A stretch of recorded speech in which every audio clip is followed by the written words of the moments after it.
জাহাঙ্গীর খানকে মুক্তির দাবিতে তাঁর স্ত্রীর নেতৃত্বে হামলা চালানোর অভিযোগ উঠেছে থানায়। সেই ঘটনায় এফআইআর রুজু করা হলো। জাহাঙ্গীর খানের স্ত্রী সহ 15 জনের বিরুদ্ধে গ্রেফতার হলেন 10 জন।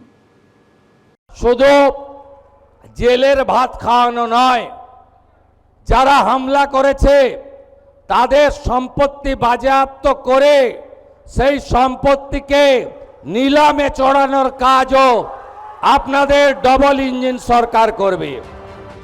একদা অভিষেক বন্দ্যোপাধ্যায়ের ছায়াসঙ্গী জাহাঙ্গীর খান এখন হাজতে। জাহাঙ্গীরকে ছাড়ানোর জন্য তার স্ত্রীর নেতৃত্বে হামলা চালানোর অভিযোগ উঠেছে থানায়। কেন্দ্রীয় বাহিনী তৎপর হতেই পালিয়ে পুকুরে ঝাঁপ দিতে দেখা যায় হামলাকারীদের। সেই ঘটনাতেই এবার মামলা রুজু করল পুলিশ। এফআইআর রুজু হলো জাহাঙ্গীর খানের স্ত্রী সহ 15 জনের বিরুদ্ধে। গ্রেপ্তার হলেন 10 জন। একটা কোনো ষড়যন্ত্র এরকম মনে হচ্ছে জাহাঙ্গীর খানের নেতৃত্বে। অল্প কিছু পয়সা হয়েছে দিয়ে কাউকে ওইভাবে কিছু একটা র্যালি করে মানে সিস্টেমটা তৈরি করেছে। ওইভাবে থানা ঘেরুয়া করার প্রোগ্রাম ছিল, যাতে করে জোর করে পাবলিকের চাপ করে কিছু একটা করা যায়। মঙ্গলবার দক্ষিণ 24 পরগনার ফলতায় তৈরি হয়েছিল এমন পরিস্থিতি। বুধবার সামনে এলো সেই সময়কার আরো ছবি, যেখানে দেখা যাচ্ছে পুলিশ রাফের সামনে কিভাবে বিশৃঙ্খলা তৈরির চেষ্টা করছে পুষ্পা বাহিনী। দাঁড়িয়ে আছি ফলতার জোড়াবরতলা। ঠিক এইখানে গতকাল সকাল 10টা থেকে এই এলাকায় একাধিক জমায়েত শুরু হয়। মূল লক্ষ্য ছিল গতকাল তারা ফলতা থানায় গিয়ে জাহাঙ্গীর খানকে ছাড়িয়ে আনার মতো এরকম একটা উদ্দেশ্য ছিল। অভিযোগ, এখানকার একদা ত্রাস বলে পরিচিত জাহাঙ্গীর খানকে ছাড়াতে তার স্ত্রীর নেতৃত্বে হামলা হয় থানায়। তবে সেই চেষ্টায় জল ঢেলে দেয় কেন্দ্রীয় বাহিনী। জমায়েত ছত্রভঙ্গ করে দেয়। পালানোর পথ না পেয়ে শেষমেশ পুকুরে ঝাঁপ দিতে হয় জাহাঙ্গীর বাহিনীকে। পুলিশ সূত্রে দাবি, সোমবার থেকেই জাহাঙ্গীর খানের স্ত্রী লোক জড়ো করছিলেন। পুলিশের কাছে খবর ছিল তারা জাহাঙ্গীর খানকে ছিনিয়ে নিতে এবং থানায় তাণ্ডব চালাতে পারে।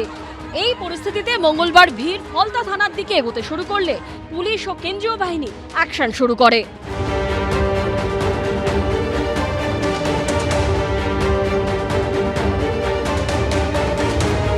কালকের এখান থেকে প্রচুর লোক জমায়েত হয়ে একসাথে এখান থেকে যাচ্ছিল ফলতা থানা ঘেরাওয়ার জন্য। কিছু বাইরে থেকে এসেছিল, কিছু এখান থেকে এসেছিল। এদের দাবি জাহাঙ্গীর খানের মুক্তি চাই।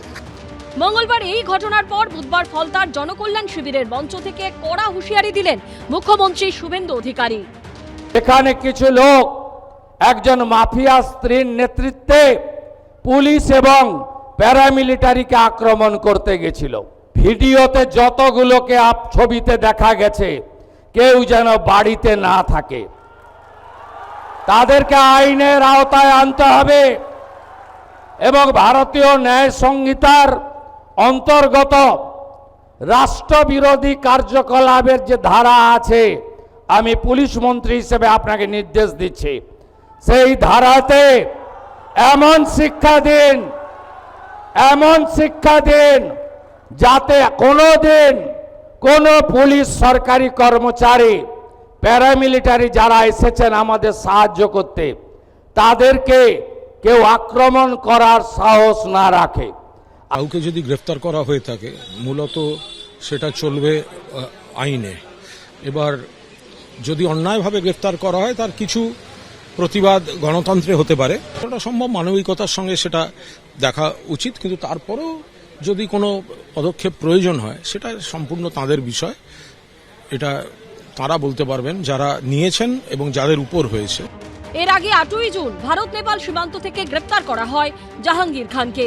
এরপর এলাকায় কখনো তাকে হাতজোড় করে ক্ষমা চাইতে, কখনো রাস্তায় কান ধরতে দেখেছে রাজ্যবাসী। এরই মধ্যে মঙ্গলবার পুষ্পা বাহিনী তাকে ছাড়ানোর ব্যর্থ চেষ্টা করে।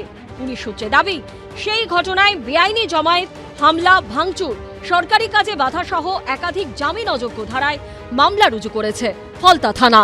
পার্থপ্রতিম ঘোষ, গৌতম মণ্ডল ও উজ্জ্বল মুখোপাধ্যায়ের রিপোর্ট, এবিপি আনন্দ। এবিপি আনন্দ, এগিয়ে থাকে, এগিয়ে রাখে।